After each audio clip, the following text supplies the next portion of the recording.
आने वाले नए चुनाव के अंदर हमारे योगी जी देश की कमान को संभाले। वस्त्र ही नहीं, अपनी इच्छाओं का त्याग कर कर, सत्य तो मृत्यु है। भारत की संस्कृति, भारत की एकता, भारत की अखंडता और भारत के संतों के अगर दर्शन करना हो तो मात्र एक ही रास्ता बचता, वो कुंभ है। और इसी कुंभ में एक जो पूरा रहस्यमय जीवन जिनका रहता है, बिल्कुल कुछ छिपा हुआ रहस्य रहता है, नागा सन्यासी, जिनके बारे में हर व्यक्ति जानना चाहता है, उनका आशीर्वाद लेना चाहता है। इस रहस्य के बारे में हम थोड़ा बात करेंगे, महाराज जी से पूछेंगे। और जो मलंग रहते हैं, खुश रहते हैं, मस्त रहते हैं, दुनिया में रहते हुए भी दुनिया से अलग रहते हैं, सारी चीजों में थोड़ा वार्तालाप करते हैं महाराज जी से। महाराज जी बम बम बोले, जय श्री महादेव। हर महादेव। महाराज जी आपका शुभ नाम क्या है? मैं महंत सतीश गिरी, नागा सन्यासी, तपोनिधि, आनंद खड़ा। इतना आप लोग खुश, प्रसन्न, मगन क्यों कैसे रहते हैं? ये सब महाकाल की कृपा है। तेरा तुझको अर्पण। भाई नंगे आए थे, नंगे ही जाना है। भाई ये धरती का वैभव धरती पर ही त्याग दिया है। जैसा आए हैं उसी प्रकार नारायण के लिए समर्पण है। उसका भजन करते, उसका गुणगान करते, मगन रहते। मतलब दुनिया में रहते हुए दुनिया से कोई मतलब नहीं। भाई आपका वैभव आपके लिए, मेरा वैभव मेरे लिए। आप राजा है, मैं महाराजा हूँ। महाराजा नहीं भाई, आप राजा हैं और हम महाराजा हैं। मतलब बड़ी गजब की प्रसन्नता रहती है संतों की। मैंने देखा, मतलब चेहरे पे वो तेज, आंखों में वो तेज, मतलब दुनिया तरसती इन चीजों के लिए। कैसे दुनिया? ये गुरु कृपा है। हाँ। गुरु ने एक शब्द दिया है जिसका रटन कर रहे हैं। हाँ। उसके रटन करने से आनंद में जीवन व्यतीत हो रहा है। आनंद में एक शब्द दिया है मुक्ति का मार्ग। हाँ। जिसको हम रट रहे हैं, जिसका देखिए ये हवन कुंड चल रहा है, जिसको हम धोनी कहते हैं, रात दिन इस पर 24 घंटे जमकर उस भजन का रटन करते रहते, जिससे हम भी आनंद में रहते।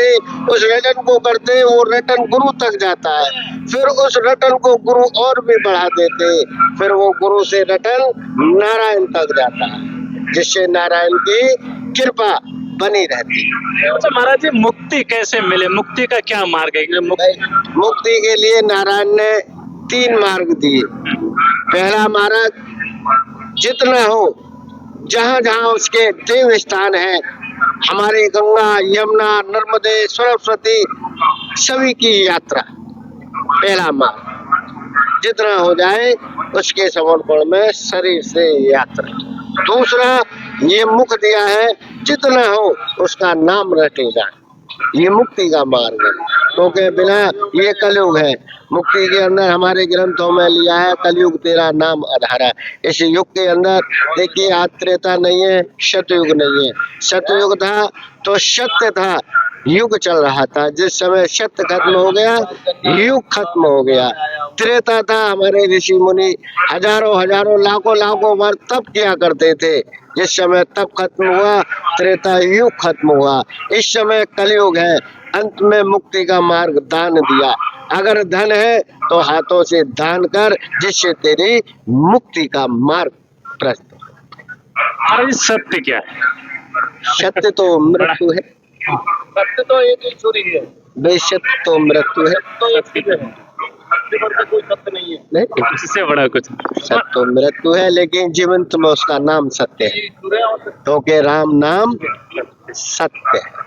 बाकी तो दुनिया घोर में जी रही है। नहीं, मेरा थोड़ा सा धन मिला, थोड़ा सा बल मिला, तो देखिए कुछ लोग खुदा समझ लेते हैं, लेकिन मैं कुछ नहीं, मैं कुछ नहीं कर सकता हूँ। करना कराना, हारना हराना तो वो है, वही कर रहा है, वही करा रहा है, वही मरता है, वही जीवंत होता है। महाराज जी, एक प्रश्न और है, मृत्यु को कैसे जाने? मृत्यु से कैसे डर न लगे? आप लोग मृत्यु से डरते नहीं है, मलंग रहते हैं। देखिए, जिसके हृदय में उसका नाम रटन हो जाता है, और जो कालों के काल महाकाल का भक्त पुजारी बन जाता है, तो देखिए दुनिया जानती है कि कालों के काल महाकाल के आगे काल भी पीछे पीछे दौड़ता है। तो उसका रटन करते हैं, महाकाल का भजन करते हैं, तो काल तो दाएं और बाएं नजर भी नहीं आता है। जिसका रक्षक महाकाल हो, तो फिर काल का काय का भय हो। महाराज जी, आप लोग वस्त्र धारण न करने के पीछे क्या कारण रहता है? नग्न रूप में क्यों रहते हैं मतलब? देखिए, जब संन्यास धारण किया तो प्रतिज्ञा है जीवंत में कैसे आते हैं, नंगे ही, और अंत में कैसे जाते हैं, नंगे ही। तो ये तो धरती का वैभव है, धरती को त्याग दिया, जैसे आए प्रत्यक्ष के लिए प्रमाण की आवश्यकता नहीं, ये जीता जागता है, ऐसे ही आए हैं और ऐसे ही चले जाएंगे। नहीं, वस्त्र नहीं, अपनी इच्छाओं का भी त्याग किया। नहीं, वस्त्र ही नहीं, अपनी इच्छाओं का भी त्याग कर कर संन्यास धारण किया। हाँ, जिसके अंदर इच्छा नहीं बची वही सन्यासी बन सकता है। महाराज जी, एक प्रश्न और है, मतलब बड़ा बड़ा ये आप जो भस्म लगाए हैं, बहुत बहुत मतलब बहुत अट्रैक्टिव, मतलब क्या कह सकते हैं, बिल्कुल एक चमक है। ये भस्म के पीछे क्या है? चुटकी भर भभूत में है खजाना कुबेर का। ये भस्म नहीं, ये तो वस्त्र है हमारे। नहीं, आप इसको भस्म भी कह सकते हैं, राख भी कह सकते हैं, मिट्टी भी कह सकते हैं, लेकिन ये हमारा वस्त्र है। सही बात आपने बोली, चुटकी भर राख में मिट जाना। मैं खजाना कुबेर का। जिस समय भगवान का विवाह हुआ तो ब्राह्मण को दक्षिणा में नारायण ने क्या दिया था? चुटकी भर भभूत ही दिया था। महाराज जी, एक प्रश्न में गुस्सा ना हो तो ये पूछो कि ये मतलब गांजा सेवन का कारण क्या रहता है, इसके पीछे क्या रहस्य रहता है? सारे सन्यासी गांजा पीते हैं। देखिए, गांजा कुछ तो शरीर को ठंडा करने के लिए, भाई शरीर है, कलयुग है, आज का जो खान पीन है उसको देखते हुए भोजन कम और इसका सेवन अधिक, क्योंकि शरीर उसके ध्यान में रहे, इधर उधर न भटके। लेकिन देखिए, ये साधु और सन्यासी महात्माओं की चीज है, जिससे महात्मा जीवित रहते, खा करके पी करके, भोजन नहीं खाएंगे लेकिन इसका सेवन करें। लेकिन मैं आज थोड़ा सा कहूंगा अपने भाइयों के लिए, जो युवा पीढ़ी इस शौक में उतर रही है, ये शौक नहीं है, ये साधुओं का सेवन है। आप लोग इसको ना करें। भाई हमारी युवा पीढ़ी आज इसको पैसे से खरीद रही है, साधुओं को फुकट में मिला करता था। तो हम तो इतना ही कहेंगे, अपने भविष्य के लिए हमारी युवा पीढ़ी इस चीज का सेवन ना करे, युवा पीढ़ी के लिए ये अच्छा नहीं है। महाराज जी, लास्ट प्रश्न मेरा आपसे ये रहेगा, 14 वर्ष की उम्र में आपने संन्यास ले लिया, दुनिया देखी आपने, आप दुनिया देख रहे हैं, तो कभी ऐसा नहीं लगा कि यार बाहर दुनिया जीते तो ज्यादा कुछ कर लेते, ऐसा कुछ विचार नहीं आता? क्योंकि बहुत लोग बदल जाते हैं रास्ता। वो लोग अलग हैं जो पेट पालन करने के लिए मार्गों को बदलते रहते हैं, लेकिन ये मार्ग हमने चुना स्वयं अपने इच्छा से, भटकने के लिए नहीं, एकाग्र रहने के लिए। तो इसमें कोई प्रश्न ही नहीं बनता। भटकने का कोई प्रश्न ही नहीं मिलता। अब भटकना काहे का? दुनिया के वैभव को त्याग कर, फिर काहे का भटकना? नहीं, भटकन को त्याग कर ही तो ये रूप धारण किया। नहीं, मैंने भी थोड़ा कुछ कार्य किया था, उसको भी त्याग दिया। नहीं, सब कुछ त्याग दिया। कैसे संभव हो पाता है इतना त्याग करना इस कलयुग के जमाने में? गुरु कृपा। हाँ, गुरु, जिस पर गुरु की कृपा हो जाए वो कुछ भी कर सकता है। हर चीज संभव है, कोई चीज असंभव नहीं। बिना गुरु कृपा के हर चीज असंभव है। जिस पर गुरु की कृपा हो जाती है वो चीज संभव हो जाती है। गुरु कृपा से कोई चीज असंभव नहीं। लोगों को क्या संदेश देना चाहेंगे समाज को? सभी समाज को यही संदेश देंगे कि एक रहे और सेफ रहे।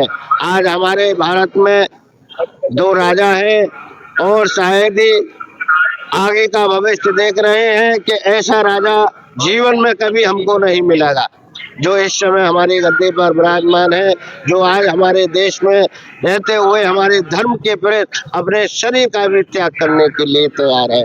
ऐसे राजा को नमन करते हैं और सभी से यही निवेदन करेंगे जो हमारे देश के लिए अच्छा हो, उसी के लिए आप सेवा में तत्पर रहें। महाराज जी, एक प्रश्न हमारे मन में और आ गया, आपने जो बोला राजा की बात, तो योगी मोदी जी क्या लगता है कि भारत के लिए, सनातन के लिए उनसे अच्छा है? अच्छा कर रहे हैं, अच्छा कर रहे हैं। और हमने कहा कि ऐसा राजा न पहले कभी आया और शायद हमारे भविष्य में आगे कभी मिले।